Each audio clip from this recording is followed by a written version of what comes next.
ওজুর যেগুলো আজা আছে, ওজুর যেগুলো জায়গা আছে, যেখানে যেখানে ওজুর পানি যাবে ওই জায়গাটা কিয়ামতের দিন ঝলমল ঝলমল করে ঝলকিবে।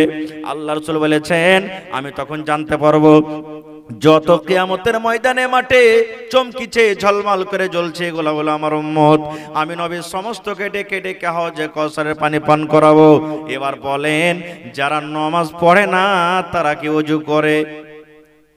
যারা নামাজ পড়ে না ওযু করে? একটু জোরে বলেন ওযু করে। আর যখন ওযু করবে না কিয়ামতের দিন ওরকে ওযুর জায়গাগুলো কি চমকিবে? জোরে বলেন চমকিবে? চমকিবে না। আর যদি কিয়ামতের দিন না চমকে তাহলে আমার নবী কি খুঁজে পাইবে কিয়ামতের দিন? পাবেন? পাবে না। আর আমার নবী যদি তাকে খুঁজে না পায় তাহলে হাউজে কাউসারের পানি পান করতে পাবে কি পাবে না? জোরে বলেন পাবে? পাবে না। সুবহানাল্লাহ। তাহলে এই যুবক ভাই ভাইয়েরা মায়েরা খালারা নামাজ পড়েন, নামাজের কত বড় অফার এই যে আপনাদের সামনে বলে দিলাম। তো ভাই আমার এই মতো কিয়ামতের দিনটা হবে, এটা তো হলো পানি পান করার জায়গা। তাহলে নবীর উম্মত হতে গেলে নবীর তারিখের মতন জীবন কাটতে হবে। এবার বলবেন হাজি মাওলানা আজকে যেমন পেন্ডাল টেঙ্গেছি, এই পেন্ডালের তলাতে আছি কেন? মাথাতে শীত না পড়ে, ঠান্ডা না লেগে যায় নাকি? একটু বলেন হ্যাঁ না বলেন না? হাজি মাওলানা কিয়ামতের দিন এত যে রোদ হবে মাথার উপরে উলঙ্গ অবস্থায়, তো কোনো জায়গাতে ছাইয়া থাকবে না, একটু মাথাটা আড়াবো। মাঠে কাম করতে চলে গেছেন, ধান কাটতে মাকের ভুঁয়ে চলে গেছেন, গাছগাছালি কেউ না থাকলে দেখবেন আপনারা মায়েরা খালারা ভাইয়েরা চাইটি ব্যাগড়া গালাকে এরকম ভাবে উপরে করে দিয়েছে, আর এখানে কাপড় কিংবা একটা তিরপাল কিংবা একটা ছাতা টেঙে দিয়েছে, আর ওর তলাতে বসে বসে চুঁকা ছিলে। এরকম হয় না? হয় না? যদি এখানে আপনি কাজ করছেন মানজালি চকের কাছে গাছ থাকে, খুব রোদ পড়ছে, দুপুরের খানা খাবেন, চল রে চল গাছটা তলাতে যাই, ওখানে যা খানাটা খাবো আরামের সাথে। তা আপনারা বলবেন হাজি মাওলানা কিয়ামতের দিন পানিতে একটা হাউজে কাউসার হবে, তাহলে ছাইয়া কি হবে না? কোনো গাছগাছালি হবে না? রে মুসলমান, আল্লাহ নবী বলেছেন কিয়ামতের দিন কোনো গাছের ছায়া থাকবে না, কিয়ামতের দিন কোনো ঘর থাকবে না, কিয়ামতের দিন কোনো বাড়ি থাকবে না, কিয়ামতের দিন মসজিদ মাদ্রাসা থাকবে না। আল্লাহ রাসূল বলেছেন উম্মত রে সাবাতুন ইউজিল্লুহুমুল্লাহু ফি যিল্লিহি ইয়াওমা লা যিল্লা ইল্লা যিল্লুহু। আল্লাহ রাসূল বলেছেন একটাই মাত্র ছায়ার জায়গা থাকবে, ছাতা মনে করেন, তিরমাল মনে করেন, তিরপাল মনে করেন কিংবা পেন্ডাল মনে করেন, একটাই মাত্র ছায়া থাকবে যার নাম হলো আরশ, যে আরশের উপরে আল্লাহ তাবারাক ওয়া তাআলা আছেন। সাত আকাশের উপরে আল্লাহ আছেন যার নাম হলো আরশ। ভালো করে শিখেলেন, যদি আপনাকে কেউ প্রশ্ন করে দেয় আল্লাহ কোথায় আছে, সাত আকাশের উপরে আছে, ওর নাম কি না? তো আরশ। ওর নাম কি? আরশ। আরশ, আরশের উপরে আল্লাহ তাবারাক ওয়া তাআলা আছেন। কিয়ামতের দিন আসমান ভেঙে ভেঙে পড়ে যাবে, কিয়ামতের দিন আসমান থাকবে না, বাড়ি ঘর নদী নালা কিচ্ছু থাকবে না, সব একবারে চাটিয়াল ময়দান হয়ে যাবে। আল্লাহ রাসূল বলেছেন উম্মত রে ওই কিয়ামতের দিন একটাই মাত্র ছায়া থাকবে, একটাই মাত্র পিন্ডাল থাকবে, একটাই মাত্র ছায়ার জায়গা হবে যার নাম হলো আরশ। ওই আরশের তলাতে এবার বলবেন মাওলানা কে জায়গা পাবে? জি মাওলানা আরশের তলাতে আমি জায়গা পাবো কি পাবো না? জি মাওলানা ওই মাথা লুকার জায়গা আমার হবে কি হবে না? আল্লাহ রাসূল বলেছেন উম্মত রে জমিনের উপরে বেঁচে থাকা কালে যদি 7টা আমল করে যাও, 7 রকম আমল যদি তুমি করে দাও, 7 প্রকারের যদি আমল করে যাও, নর হোক কিংবা নারী হোক, মাওলানা হোক, হাজি হোক, নামাজি হোক, বেনামাজি হোক, আল্লাহ রাসূল বলেছেন 7 প্রকারের আমল যদি তুমি দুনিয়াতে করতে পারো, আল্লাহ রাব্বুল আলামিন নিজে থেকে ডাকবেন বান্দারে, এ আমার বান্দি, এ নয়টলার বান্দা বান্দিরা, 7খানা গুণ তোমার মধ্যে আছে, 7 প্রকারের তুমি আমল করেছো, আমি আল্লাহ রাব্বুল আলামিন তোমাকে ডাক দিয়েছি, এসো এসো আমার আরশের তলাতে তুমি জায়গাটা নিয়ে এলাও। কয় প্রকার আমল? জোরে বলেন কয় প্রকার আমল? আর এইটা একটা মনে করেলেন কিয়ামতের দিন ওয়ারি ভাগ্য আর নসিব ভালো হবে যে আরশের তলাতে জায়গা পাবে, মানে লোকটা জান্নাত চলে যাবে। যে আরশের তলাতে জায়গা হবে লোকটা কোথায় যাবেন? জান্নাতে। যে নবীর হাতের পানি পান করবেন লোকটা কোথায় যাবেন? জান্নাতে চলে যাবেন। যে নবীর হাতে পানি পান করতে পেল না, সুবহানাল্লাহ, যে আরশের তলাতে জায়গা পেল না, মনে করেন ওর ঠিকানা জাহান্নাম হয়ে যাবে। তো কয় প্রকার আমলের কথা বললাম আমি? জোরে বলেন, আর একটু জোরে বলেন। 7 প্রকার। এবার বলবেন মৌলানা 7 প্রকার আমল কি? যদি একটা করে যদি কথা যদি একটু ভালোভাবে বলতে লাগে, ফজর পর্যন্ত হয়ে যাবে, কিন্তু 7টার কথা শেষ হবে না, ফজর হয়ে যাবে। তা আমি অত লম্বা করব না, বা শর্টে আপনাদের সামনে কিছু কথা বলবো আপনাদের সামনে, যে কি কি 7টা আমল।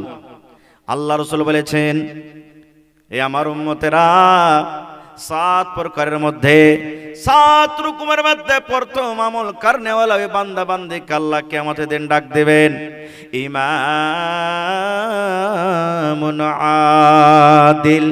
इंसाफ करने वाला राजा, इंसाफ करने वाला मोड़ल, इंसाफ करने वाला मुखिया, इंसाफ करने वाला एमपी, इंसाफ करने वाला एमएलए, इंसाफ करने वाला सरपंच, इंसाफ करने वाला गार्जियन।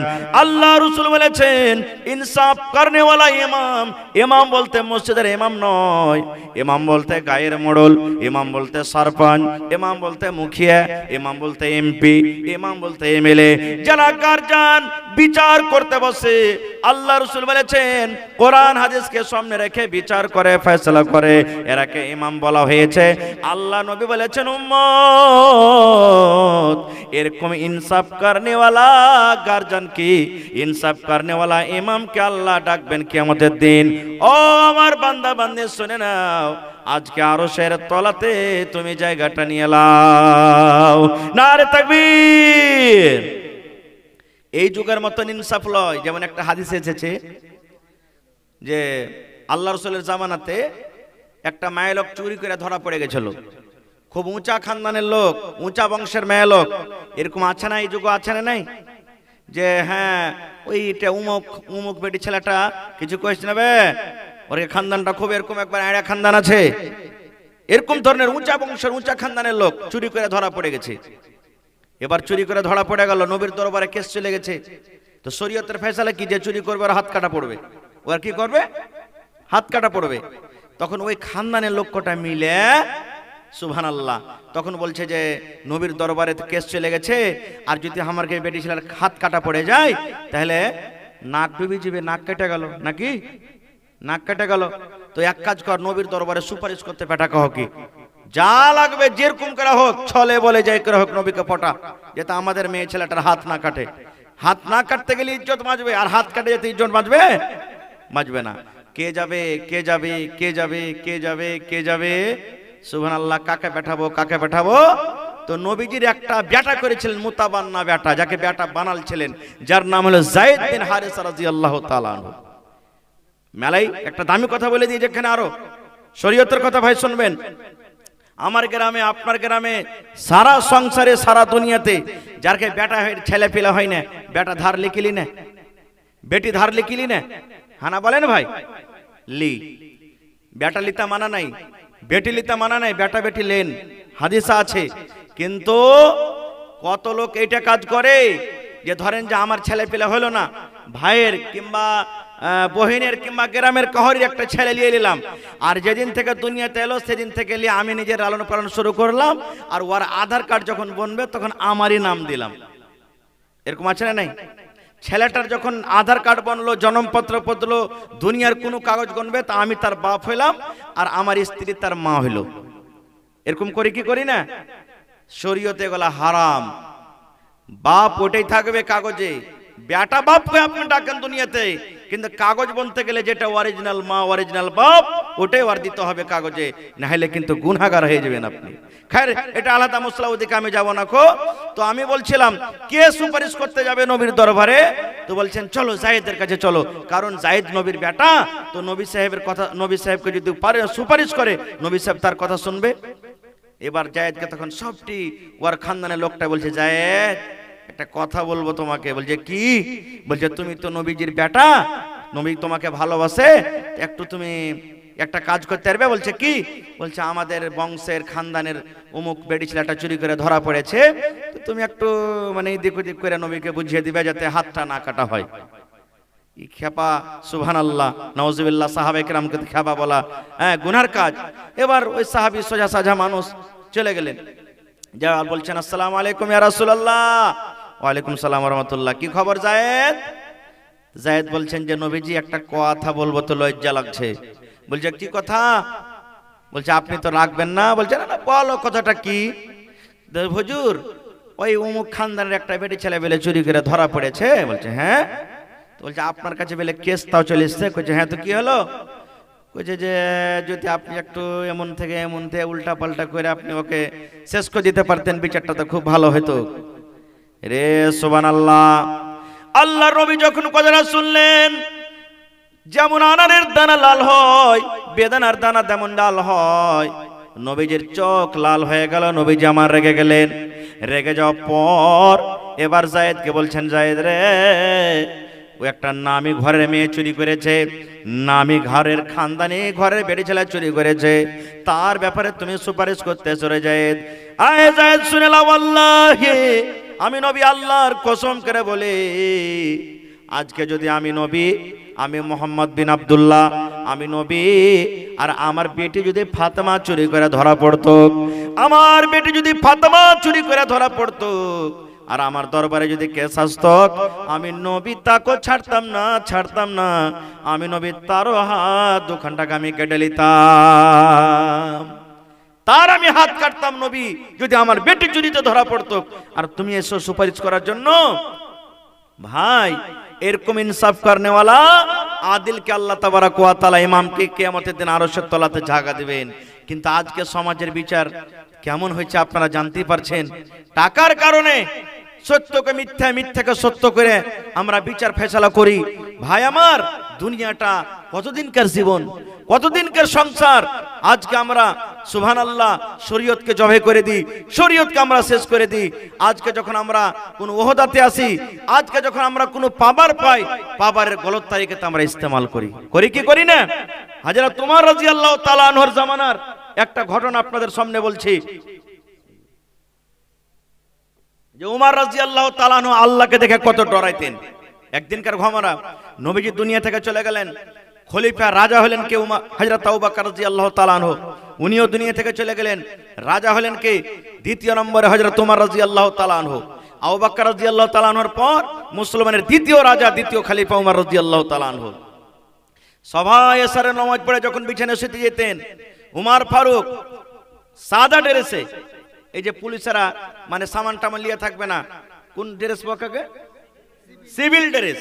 সিভিল ড্রেসে মনে করেন যে রাতের বেলাতে বাইরে হতেন গ্রামে, যে আমার পরজারা, আমার রাইয়তের কোনো মানুষ তো কষ্টতে নেই, কেউ তো না খেতে শুতে না, কেউ তো কাউরে বাড়িতে মুসিবত মানুষ পড়ে আছে, এলাজ করার টাকা নেই, এরকম তো কোনো বাড়ি নেই, কেউ তো কোনো কষ্টতে নেই।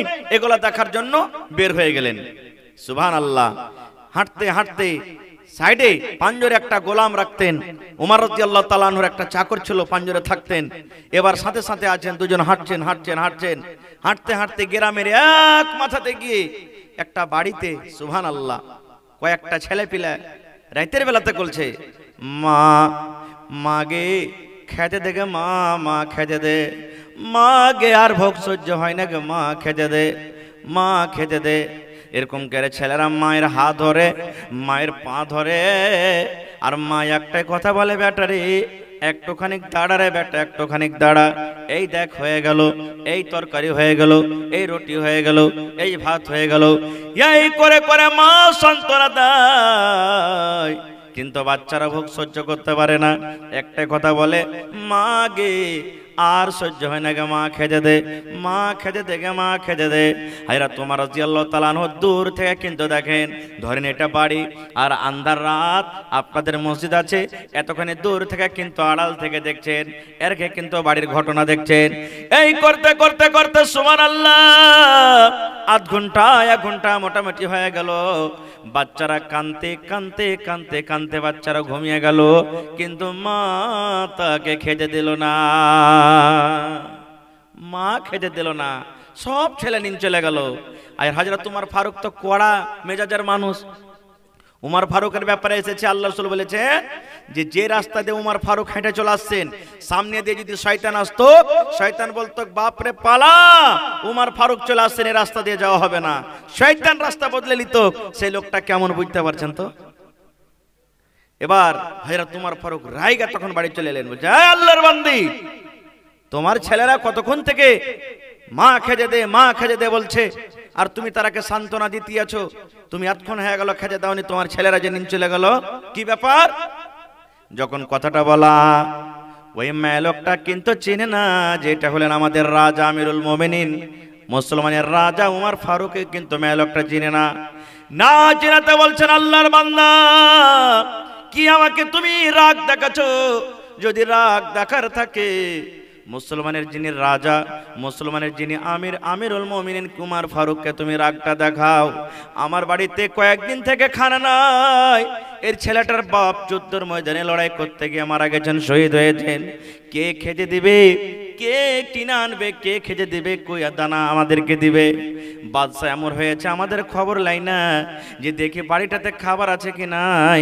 এই যে আমি পাথর দিয়ে রেখেছি, পাথর পানিতে আছি, যখন আমি আগুনে জাল দিই, চুলাতে আমি যখন লকড়ি দিই, পানি গরম হয়, গড়গড় গড়গড় করে যখন পানি ফুটে, পাথরগুলা যখন বেজে উঠি, আমার ছেলেরাকে সান্ত্বনা দিবে, বেটারে এই দেখো এখন হয়ে গেল, এখন তোমাদেরকে খেতে দেব। এরকম সান্ত্বনা দিয়ে দিয়ে আমি সমস্ত বাচ্চাকে খাইয়ে ঘুমিয়ে দিলাম, সমস্ত বাচ্চা আমার ঘুমিয়ে গেল, মা এখন আমি আরাম পাইলাম। না যদি কথাটা বলতাম, আমার ছেলেরা গোটা রাত আমাকে বলতো মা খেতে দে মা খেতে দে। কে তুমি? আজনবী অপরিচয় মানুষ, তোমাকে চিনি না জানি না, আমার বাড়িতে কিছু খাবার নাই যে ছেলেকে খেতে দেব। যদি তোমাকে কিছু বলার আছে, যাও মুসলমানের রাজা উমর ফারুককে তুমি যা বলো। কিন্তু মেয়ে লোকটা চিনে না যে এটাই হলো উমর ফারুক আমাদের রাজা। যখন হযরত উমর এই কথাটা শুনলেন, সুবহানাল্লাহ, তখন বলছেন যে আচ্ছা মা তুমি একটা কথা বলো তো, মুসলমানের যিনি রাজা উমর ফারুক হয়েছেন, তোমার বাড়িতে যে দানা নাই, তে খবরটা তাকে দিয়েছো? বলছেন না, আমার দেওয়ার কি দরকার, ও রাজা, ও বাড়িতে এসে না তলাশ করবে যে বাড়িতে খেতে আছে কিনা? আমি কেন বলতে যাব তাকে? ওর জিম্মেদারি, ও রাজা হয়েছে, বাড়িতে বাড়িতে ওকে জিজ্ঞাসা করতে হবে, লোক পাঠাতে হবে ওকে না আসতে পারতে গেলে যে কোন বাড়িতে খাবার আছে কোন বাড়িতে নেই। যখন কথাটা বলা, ওরে আল্লাহ, উমর ফারুক কাঁদতে লাগলেন, চোখ দিয়া ঝরঝর ঝরঝর করে পানি ঝরতে লাগলো। গোলামকে বলছে, গোলাম রে তাড়াতাড়ি করে চল রে, গোলাম তাড়াতাড়ি করে চল। রাতের বেলাতে দৌড়াতে দৌড়াতে গোলামকে বলছেন গোদাম খুল, আনাজের গোদাম খুল। আর গোদাম খোলা হয়ে গেল, এক বড়া আটা আর ওপর থেকে তরকারি যা ছিল, ঘি মধু যা ছিল ভরে নিলেন। এবার উমর বলছেন, গোলাম রে এই আটার বস্তা আমার মাথাতে চাপিয়ে দাও, আটার বস্তা আমার মাথাতে দিয়ে দাও। এবার চাকর বলছেন, না হুজুর, আপনি হলেন রাজা, আপনি হলেন আমির, আমার সামনে আপনার মাথাতে বস্তা চাপিয়ে দেব, আমি এটা সহ্য করতে পারবো না। উমর ফারুক বলছেন, আল্লাহর বান্দা গোলাম শুন, আজকে যদি আমার বস্তা নামাইতে চাইস, ওরে আল্লাহ আমাকে রাজা মনে করে আমার বস্তা নামিয়ে দিবি, আমার মাথার বোঝ তুই নিয়ে নিবি।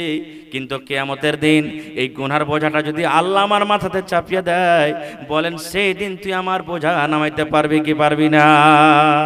সেদিন তো পারবি না রে, পারবি না। ছাড়, তুই ছাড়, আমার মাথাতে তুই চাপিয়ে দে। মুসলমানের রাজা আমিরুল মুমিনিন বড়া নিয়ে দৌড়াতে দৌড়াতে দৌড়াতে দৌড়াতে রাতের বেলাতে বাড়ি পৌঁছে গেল।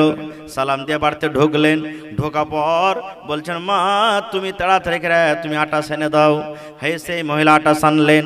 এবার উমর ফারুক নিজে তরকারি করতে লাগলেন, তরকারি কাটতে লাগলেন। এবার রান্না বান্না হয়ে গেল, রুটি হয়ে গেল। এবার উমর ফারুক এবারে এই ছেলেগুলাকে উঠেছে, বাবারে উঠো উঠো উঠো উঠো বাবারা উঠো। এবার ছেলেগুলাকে উঠিয়ে উমর ফারুক নিজের হাতে টুকরা টুকরা করে রুটি ভেঙে ভেঙে ছেলেরাকে পেট ভরে খাইয়ে দিলেন। খাইয়ে দেওয়ার পর এবারে মহিলা উমর ফারুকের সামনে বলছেন, আল্লাহ তোমার হাজার হাজার শুকর, আল্লাহ তুমি খানা খাওয়াইলে। এ মদিনার লোক আল্লাহ কেমন রাজা চিনেছে। আল্লাহ রে, যদি উমর ফারুককে রাজা না কইরা এই লোকটাকে যদি মদিনার রাজা করত, কত আমাদের জন্য ভালো হইতো। কি বলছেন? আল্লাহ যদি উমর ফারুককে রাজা না করে, বাদশা না করে এই লোকটাকে যদি রাজা করতো আল্লাহ কত ভালো হতো। ওই এখনো জানে না যে এটা হলো মুসলমানের নেতা আমিরুল মুমিনিন। তখন হযরত ওমর ফারুক মুচকি মেরে একটু হেসে বলছেন, মা এই লোকটার কাম পে তুমি খুশ আছো না? তো হ্যাঁ। বলছে, মা গো একটা কাজ তুমি করতে পারবে? বলছে, কি? আল্লাহর বান্দা বলো। আমিরুল মুমিনিন যে আমাদের রাজা, ওর পরে তুমি এত রেগে আছো মা। তোমাকে জড়হত করে বলি, তোমাকে একটু আমি আপিল করি যে ওমর ফারুকের রাগ যে তোমার ভিতরে আছে, দয়া করে আল্লাহর রাস্তায় তাকে মাফ করে দাও। মাফ করতে পারবে? বলছি, হ্যাঁ মাফ করে জন্য যাও। এবার হযরত ওমর বলছেন, মা তুমি এক কাজ করিও, ওমর ফারুকের দরবারে তুমি আসিও, আমি ওখানেই থাকবো। এবার তোমার আরো কিছু একটা ব্যবস্থা করে দেবো, তুমি ভোরবেলাতে আসিও। হযরত ওমর ফারুক চলে গেলেন। রাইতে কি ঘুমাবে আল্লাহওয়ালা লোক, সুবহানাল্লাহ। সকালবেলাতে আবার মজলিস লাগলো, যার যেটা কথা, যার যেটা কাজ এসে বলেন। এবার ওই মহিলাটাও কিন্তু চলে এসছেন। রাস্তাতে এসে দেখছেন যে আরে রাইতের বেলাতে যে লোকটাকে দেখেছি ওই লোকটাই দেখছি কুরসিতে বসে আছে, ব্যাপারটা কি? তখন একটা লোককে বলছেন, এটা কে? বলে, তুমি চিনো না? বলছে, না। বলছে, হ্যাঁ। বলছে, হ্যাঁ আমি চিনি না। বলছে, আরে এইটাই তো আমাদের মুসলমানের রাজা উমর ফারুক রাদিয়াল্লাহু তাআলা আনহু। বলছে, এটাই রাজা ঠিকই না? তো হ্যাঁ। সুবহানাল্লাহ। এবার সেই মহিলা এসে বলছেন, আমিরুল মুমিনিন মাফ করে দেন, মাফ করে দেন, আমার ভুল হয়েছে, মাফ করে দেন। আপনাকে না চিনে রাতের বেলাতে কত রকম কথা দিয়েছি, কষ্ট দিয়েছি, দয়া করে আপনি মাফ করে দেন। এবার হযরত ওমর বলছেন, মা তোমার ভুল নাই, তোমার দোষ নাই, সব ভুল আমার, সব দোষ আমার। আমি রাজা হয়ে তোমার খেয়াল রাখতে আমি পারিনি। মা গো একটাই তোমার কাছে আমার আপিল, আল্লাহর কাছে তুমি আমার শিকায়তটা করিও না। যদি তুমি আল্লাহর কাছে শিকায়ত যদি করে দাও, আর আল্লাহ যদি আমাকে এটাই প্রশ্ন করে, ওমর রে তোমার রাইয়তে, তোমার জামাতে, তোমার রাইয়তে, তোমার পঞ্চায়েতে অমুক মহিলা ছেলে মেয়েকে নিয়ে না খেয়েছিল, কেন তার খবরটা তুমি লাওনি? এই প্রশ্ন যদি আল্লাহ করে দেয়, মা আমি আল্লাহর সামনে উত্তর দিতে পারবো না। এই জন্য তুমি দয়া করে আমাকে মাফ করে দাও। নারে তাকবীর, সুবহানাল্লাহ। তো আল্লাহ রাসূল বলেছেন এক নম্বর কাজ হলো ইমামুন আদিলুন, ইনসাফ करने वाला नेता, इंसाफ करने वाला बादशाह, इंसाफ करने वाला राजा कि আল্লাহ তাবারক ওয়া তাআলা কিয়ামতের দিন নিজের আরশের তলাতে জায়গা দিবেন। সুবহানাল্লাহ।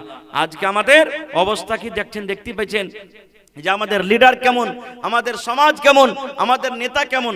আর হবে না কেন জি ভাই, একটা যদি মেম্বারও যদি ভোটে দাঁড় হয়েছে, সব চোখে আছে, এই মেম্বারের কাছে একটা মুরগা খাবো তাহলে একে ভোট দেব, হচ্ছে না? হয় না?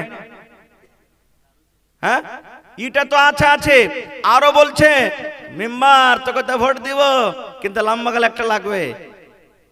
মানে কি বুঝতে পারছেন? এক বোতল লাগবে। কি করবে বেচারি? আগে তো 5 লাখ 10 লাখ টাকা খরচ করে ভোটে জিতছে, তা আপনাকে কেমন করে ও আর সাহায্য করবে? এজন্য ভাই এটা মাসলা আলাদা, আমি ওদিকে যাব না। তবে আল্লাহর আরশে জায়গা নিতে গেলে প্রথম নম্বর ইনসাফ করতে হবে। ইনসাফ বলতে বাড়ির ভিতরে ইনসাফ করতে হবে। যেমন আল্লাহ নবীর জামানাতে একটা সাহাবী নিজের স্ত্রীর কথা শুনে বলছেন যে এই বেটাটাকে একটু জমিন গালা দিয়ে দাও না। জি যাও যাও। আমাদের মধ্যে কোনো বেটা ভালো, কোনো বেটা মন্দ থাকে কি থাকে না? কোনো বেটার উপরে রাগ যদি হয়ে যায় তো মা বাপ একবারে লক করে যাও, ওকে পূর্ণিতে যাও জমি রেজিস্ট্রি করে দিয়ে দিবে আর ওকে মাহরুম করবে। করে কি করে না? হ্যাঁ, রাগ করে একবারে কিচ্ছু দেখা দেখি করবে না, এগুলা গুনার কাম, পাপের কাম। এবার সেই সাহাবী ছেলেটাকে নিয়ে আল্লাহ রাসূলের দরবারে চলে গেছেন, যে বলছেন হুজুর আমার এই ছেলেটাকে আমি অমুক জমিন দান করছি, আপনি গাওয়া থাকেন। এখনকার মতন যে রেজিস্ট্রি হয়, কোন একটা ভালো ইমানদার লোককে গাওয়া করে দিলে ওইটা রেজিস্ট্রি হয়ে গেল। তো হুজুর বলছেন যে আচ্ছা তুমি তো তোমার বেটাটাকে জমিন দিলে, তো আর তোমার ছেলে পিলা আছে নাকি? বলছে আর বড় আর একটা আছে। বলছে ওকে কতখানি দিয়েছো? বলছে ওকে দিনি। আল্লাহ রাসূল বললেন সাহাবীরে যাও, তুমি চলে যাও, আল্লাহকে দেখে ভয় করো, ডর করো। তুমি বাচ্চাকে যতখানি জমিন দিয়েছো আরো যারা বাচ্চা আছে ওরাকে দাও। কারণ নবী আমি মিথ্যা কথার পরে আমি গাওয়া থাকতে পারবো না, সাক্ষ্য থাকতে পারবো না। ছেলে পিলার মধ্যে আপনাকে কি করতে হবে? বরাবর ইনসাফ করতে হবে। দ্বিতীয় কথা, আমি গার্জান, আমার 5 বিঘা জমিন আছে, আমি মরছি, সবটি বেটা বেটি গুলাকে ডাকছি, ডেকে তান করছি, আব্দুল্লাহ তুইও জমিন খেনলিস, বেটা আব্দুর রহমান তুইও জমিন খেনলিস, আব্দুল আলিম তুইও জমিন খেনলিস। আর বেটি রেখে দিব কোনখানে জানেন? ওই দোগা গাঢ়া যেখানে মাখনাও হবে না, এখানে ধান ভুট্টা তো দূরের কথা, মাছ ছাড়তে গেলে মাছও হবে কিনা ভালো করে ওইগুলো জমিন দিব। ওপর থেকে আরো কি করব, যে ভাই গালা সবটি মিলে তখন কই যে তোরা কি করবি জমিন লিয়া, তোরা তো শ্বশুর বাড়ি বিয়ে শাদী দিয়ে চলে গেছিস, তো 5 কাঠা জমিন পেয়েছিস, 5 লাখ হবে, তো 5 লাখ আর দিবে না। হুঁশিয়ারি করে তখন বলবে এক কাজ করবো, হ্যাঁ জমিন খান দিয়ে দে, 1 লাখ টাকা লিলিস, যা সোজা গেল তোর ঘেচা। এবার নুনে তেলে কি করবে, 1 লাখ টাকা দিয়ে দিলে, যদি কয় হারে ভাই 5 কাঠা জমিনে তো কমসে কম 4 লাখ টাকা দিবি, 3 লাখ টাকা তো দিবি, মাত্র 1 লাখ টাকা হবে, দেখ বেশি চাপ দেওয়া দায় করবি তো এখান থেকে ঘাটা ধর, রাস্তা বন্ধ হয়ে যাবে থেকে। তুই মনে করিস না যে হার ঘর ভাই আছে, আর আমিও মনে করবো না যে বহেন আছে। এবার কি করবে বেচারি, মজবুর হয়ে, যেরকম আছে না নেই, সুবহানাল্লাহ। ভাই ইনসাফ করতে হবে, ইনসাফ করতে হবে, বাড়ির ভিতরে ইনসাফ করতে হবে, না হলে কিয়ামতের দিন আপনি আল্লাহ তাবারক ওয়া তাআলার সামনে জবাব দিতে পারবেন না। খো ভাই আমার 6টা জিনিস আরো বাঁচলো, এবার আমি কথাটাকে সাইডে রাখলাম, সময় পেলে ইনশাআল্লাহ বলবো। তবে এটা কার ঘর? জোরে বলেন, আরো জোরে বলেন। আমি জানি গোটা রাত যদি বসে বসে ওয়াজ করি আপনারা শুনবেন, এইবার আমার দ্বিতীয়বার আপনাদের গ্রামে আসা হচ্ছে, সারা রাত ওয়াজ শুনবেন। মায়েরা খালারা ওয়াজ শুনতে ভালোবাসে, আর ধানও এরা খুব ভালোবাসে, ইনশাআল্লাহ এবারও করবেন। আল্লাহ নবীর জামানাতে মসজিদ তৈরি হবে, মদিনাতে নবী যখন মসজিদ চলে গেলেন মসজিদ তৈরি হবে। কে মসজিদ বানাবে, কোন জায়গাতে মসজিদ হবে? আপনারা যেমন আজকে বসে জালসা শুনছেন, নবীজি এক মজলিস বসে দিলেন, নবীজি বললেন হা গো এই জমিনটা হলো কার? তো সাহাবায়ে কেরাম বলছেন যে হুজুর এই জমিনটা দুটা ইয়াতিম বাচ্চার, একটার নাম হলো সাহাল, একটার নাম হলো সুহাইল, বাপ নাই বাপ হারা। তো রাসূল বললেন যে বাচ্চা দুটাকে ডাকবে না? হ্যাঁ ডাকবো। এই বাচ্চা দৌড়াতে দৌড়াতে নবীর কথা শুনে চলে এলেন। কি বলছেন নবীজি, কি বলছেন হুজুর? আল্লাহ রাসূল বলছেন বাবা এই জমিনটা কার? বলছেন নবীজি আমাদেরই জমিন, আমরা 2 ভাই ইয়াতিম, বাপ নাই, আমাদের বাপ মারা গেছেন। এবার নবী বললেন ও সাহাল সোহেল শোনো রে, এই জমিন বিক্রি করে দাও। বাবার এই জমিনটা তোমরা বিক্রি করবে না। এবার সাহাল সোহেল দুটা ইয়াতিম বাচ্চা বলছে নবীজি কি করবেন জমিনে? আল্লাহ রাসূল বললেন সাহাল সোহেল এই জমিনে এই জায়গাতে আল্লাহর ঘর হবে, এখানে মসজিদ হবে, আল্লাহর খোদাখানা হবে, আল্লাহর ঘর হবে, মসজিদ হবে, এই জন্য জমিনটা বিক্রি করে দাও। ইয়াতিম বাচ্চা দুটা বলছে নবী গো জমিন বিক্রি করব না, জমিন বিক্রি করার আমাদের দরকার নাই। আল্লাহ নবী গো আমরা 2টা ভাই, আমার নাম সাহাল, এটা আমার ভাই, তার নাম সোহেল। আল্লাহ রাসূল কো এখানে মসজিদ বানাবেন, আমরা রাজি খুশিতে 2টা ভাই জমিন ওয়াকফ করে দিলাম, দান করে দিলাম মসজিদের জন্য। আপনি এই জায়গাতে আল্লাহর ঘর মসজিদ আপনি বানিয়ে দেন। দয়ার রাসূল বললেন না না তোমরা জমিন বিক্রি করে দাও, তোমরা দান করিও না। ইয়াতিম বাচ্চা দুটা কাঁদছে, বলছে নবীজি আমাদের বাপ নাই বলে দানকে আপনি হাকারত করছেন, আমাদের বাপ নাই বলে দানকে হাকারত করছেন, আমাদের দান নেবেন না নাকি? আল্লাহ রাসূল বললেন ও সাহাল সোহাইল তোমাদের বাপ নাই বলে তোমাদের দানকে হাকারত করছে এরকম কোনো কথা নয় রে বাবা। আজকে তোমরা ইয়াতিম বাচ্চা, তোমরা ছোট হয়ে আছো, আজকে জমিন দান করে দিয়েছো, পরেকার লোকেরা বুঝবে না আর আমার পরে কলঙ্ক লাগাবে, আমার মান সম্মানকে নষ্ট করবে, আর বলবে দেখো তোমাদের নবী কেমন রে, 2টা ইয়াতিম বাচ্চার থেকে জমিন কেড়ে মসজিদ তৈরি করেছে, লোকেরা যেন আমাকে কথাটা না বলে। সুবহানাল্লাহ। এবার বলবেন হাজী মাওলানা মসজিদ বানিয়ে কি হবে? আল্লাহ রাসূল বলেছেন দুনিয়াতে তুমি 5 তলা ঘর বানাও, দুনিয়াতে 10 তলা ঘর বানাও, ঘর বানাও, ঘর বানাইতে মানা নাই। ছেলে মেয়ের জন্য তুমি ঘর বানাও, ছেলে মেয়ের জন্য তুমি বাড়ি গাড়ি করো, সব করো, কিন্তু ওরে সুবহানাল্লাহ দুনিয়াতে একটা ঘর এমন আছে মসজিদ, মসজিদের ফজিলত বয়ান করতে গিয়ে নবী বলেছেন মান বানা লিল্লাহি মসজিদান বানাল্লাহু লাহু বাইতান ফিল জান্নাহ। আল্লাহ রাসূল বলেছেন উম্মত দুনিয়াতে তুমি এখন যদি আল্লাহর ঘর বানিয়ে দাও, ইবাদতখানা মসজিদ বানিয়ে দাও, আল্লাহর ইবাদত করব বলে, আল্লাহর বান্দেগি করব বলে, আল্লাহকে রাজি করার জন্য, আল্লাহকে সন্তুষ্ট করার জন্য এখন ঘর মসজিদ যদি তুমি বানিয়ে দাও, আল্লাহ রাব্বুল আলামিন তোমার জন্য জান্নাতের ভিতরে একখানা ঘর বানিয়ে দেবে। দুনিয়াতে তুমি ইট দিয়ে, গেটে দিয়ে, বালু দিয়ে, সিমেন্ট দিয়ে তুমি মসজিদ তৈরি করো, আল্লাহ তাবারাক ওয়া তাআলা তোমার জন্য জান্নাতের ভিতরে এখানে সোনা এবং এখানে চাঁদি দিয়ে আল্লাহ ঘর বানিয়ে দেবে। দুনিয়াতে তুমি ঘর বানাবে, আল্লাহ তাবারাক ওয়া তাআলা জান্নাতের ভিতরে তোমার জন্য এখানটা ঘর বানাবে। সুবহানাল্লাহ। তো ভাই আমার, এই জান্নাতের ঘরের জন্য আজকে মসজিদ বানাইতে বসেনি, আজকে আমরা আল্লাহর ঘর জান্নাতে বসেছি। জান্নাতে আল্লাহর জান্নাতে নিজের ঘর বানাতে বসেছি। শুধু তা নয়, মসজিদ বানাবে কে?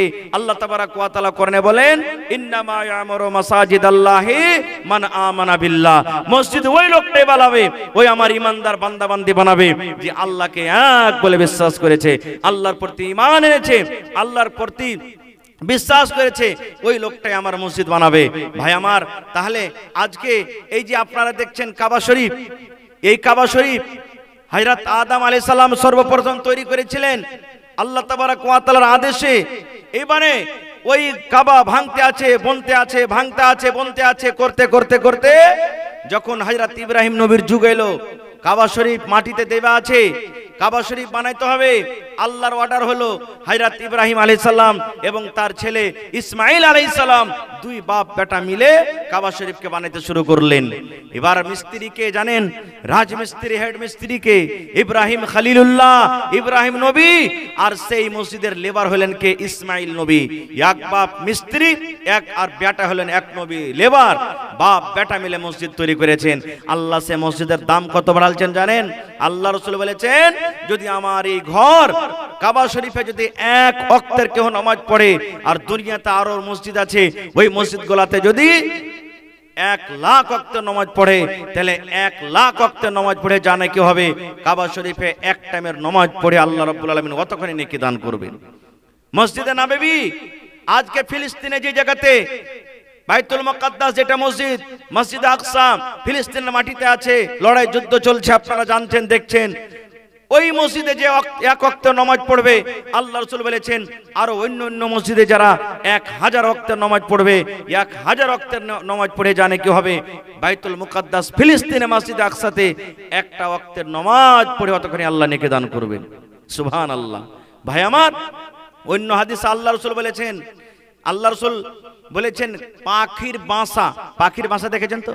পাখির বাসার সমান জায়গাও যদি কেউ মসজিদ বানিয়ে দেয়, আল্লাহ তাবারাক ওয়া তাআলা তার জন্য জান্নাতের ভিতরে ঘর বানাবেন। আপনারা বলবেন, হাজী মাওলানা এটা কেমন কথা? পাখির বাসা তো ছোট হয়, এতখানি ছোট জায়গা বানাবে যে তার জন্য আল্লাহ জান্নাতে ঘর বানাবে, এর মতলব কি? উলামায়ে কেরাম, মুহাদ্দিসিনে কেরাম দুটা তার মতলব বয়ান করেছেন। একটা মতলব হলো, যতই ছোট ঘর হোক, পাখির বাসার মানে হলো যতই তোমার ঘর মসজিদ ছোট হোক, তোমার শক্তি নেই বড় করে বানার, ছোট করে তুমি বানালছো, নিয়ত আছে আল্লাহর ইবাদত করার জন্য, আল্লাহকে রাজি করার জন্য, আল্লাহ তোমার ওই ঘরখান্ডার বদলাতে জান্নাতে একখানা ঘর বানিয়ে দিবে।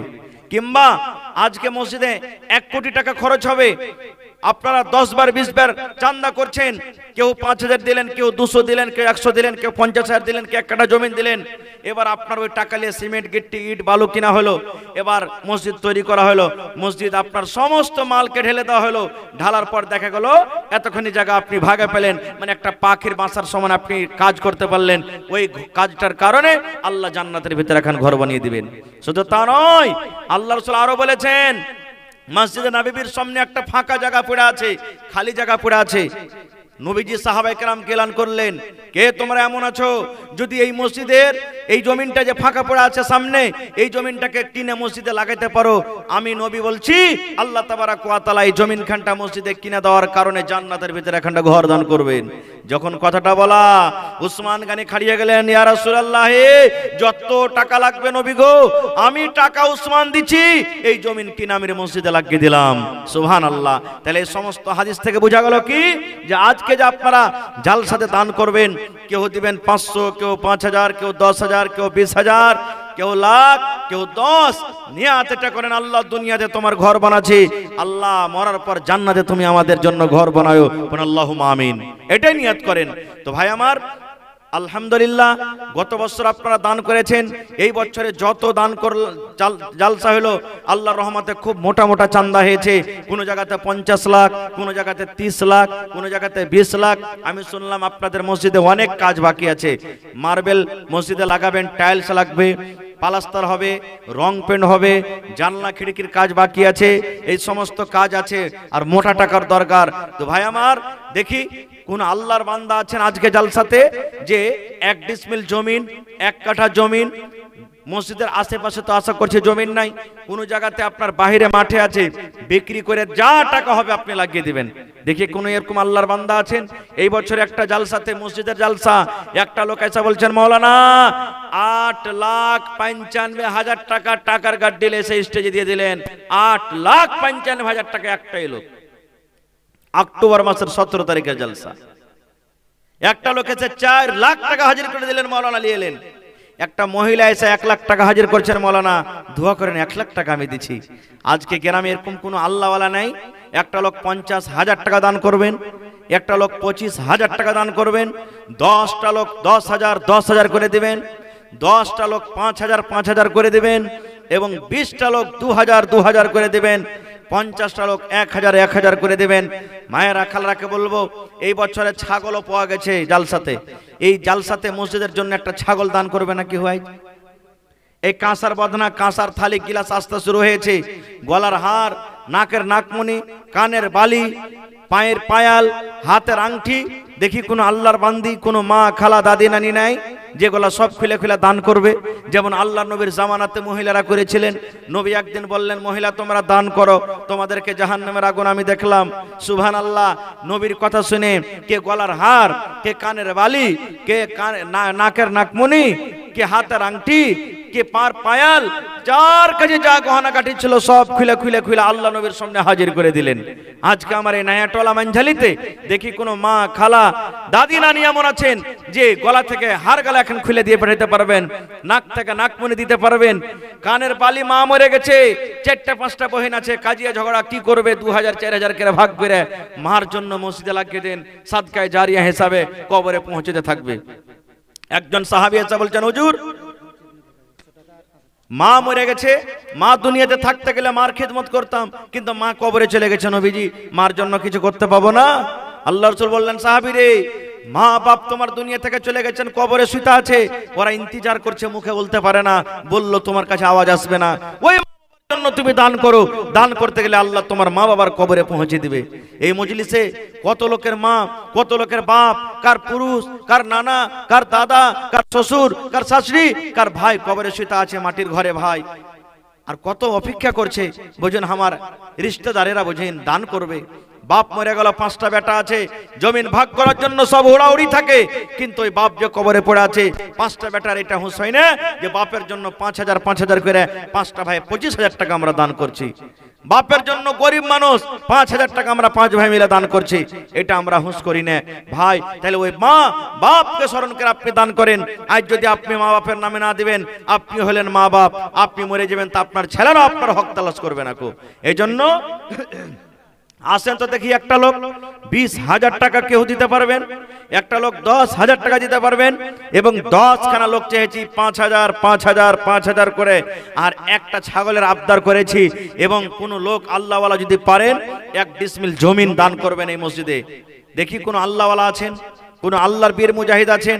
এই দেখেন সর্বপ্রথম দান আমার হাতে চিকনি থেকে ইরফান আলী সাহেব 100 টাকা, আর এখন কাঁসা থালি। জোরে বলেন নারে তাকবীর। আপনার মুখে খানি টাইনি ভরা আছে নাকি হে ভাই? একটু জোরে করে নারা দেন না, নারে তাকবীর। মাশাআল্লাহ। এই দেখেন চিকনি থেকে দান এসেছে, সুবহানাল্লাহ, আহা সুবহানাল্লাহ। এই দেখেন আমার খালাজান মারা গেছেন, আল্লাহুস সামাদ। গলার তাবিজ দেখেন, নবীর দরবারে যেমন দান হয়েছে, সাহাবায়ে কেরাম মহিলারা দান করেছেন। আল্লাহ আজ হাদিসটা শোনা মাত্র দেখেন দান এসে শুরু হয়ে গেছেন। আমার খালাজান কবরে শুতে আছেন, আল্লাহ মা জননী কবরে শুতে আছেন, মাকে স্মরণ করে মারি মনে হয় গলার এখানটা নাকি, সুবহানাল্লাহ। আল্লাহ রাসূল বলেছেন 3 প্রকারের আমল কবরে সন্ধ্যায় কোনোদিন বন্ধ হয় না। তার মধ্যে নেক সন্তানেরা যদি মা বাবার জন্য দান করে, ছেলে পিলে বেটা বেটি, তার দান খানেক আল্লাহ মা বাবার কবরে পৌঁছে দিবে। সুবহানাল্লাহ। 1 2 3 4 5 6 7 8 9 ঘন্টা সোনার তাবিজ এসেছে। একবার জোরে বলেন নারে তাকবীর। ইনশাআল্লাহ কানের বালি আসবে, হারও আসবে। মাশাআল্লাহ, জাযাকাল্লাহ। রব্বানা যালামনা আনফুসানা ওয়া ইল্লাম তাগফির লানা ওয়া তারহামনা লানাকুনান্না মিনাল খাসিরিন। রব্বানা আতিনা ফিদ দুনিয়া হাসানা ওয়া ফিল আখিরাতি হাসানাতাও ওয়া কিনা আযাবান নার। আল্লাহ, আমার খালাজান মাটির ঘরে শুতে আছেন, দুনিয়ার খবর পাওয়া যায় রব্বুল আলামিন, কিন্তু কবর একটা এমন দেশ, কবর একটা এমন জায়গা, কবর একটা এমন দুনিয়া। আল্লাহ, আজ পর্যন্ত কবর থেকে কোনো খবর এলো না। আল্লাহ, আমার ওই খালার কবরে তুমি জান্নাতের বিছানা দিয়ে দাও। আল্লাহ, তার কবরকে নূর দিয়ে মনোমর করে দাও। আল্লাহ, যেদিন কিয়ামত কায়েম হবে, তোমার নবীর হাতে হাওজে কাউসারের পানি আল্লাহ পান করায়ো, তোমার আরশের তলাতে আল্লাহ জায়গা দান করিও। আল্লাহ, ছেলে মেয়ে বেটা বেটি যত দুনিয়াতে বেঁচে আছে ভালো রাখো। আল্লাহ, তারাকে তুমি সুখের জীবন দান করো রব্বুল আলামিন। আল্লাহ, যতদিন দুনিয়াতে তারা বাঁচবে পাক্কা সাচ্চা আল্লাহ নামাজি করে রাখো। রব্বানা তাকাব্বাল মিন্না ইন্নাকা আনতাস সামিউল আলিম। আমিন। কার বেবি? আচ্ছা, নাস্তা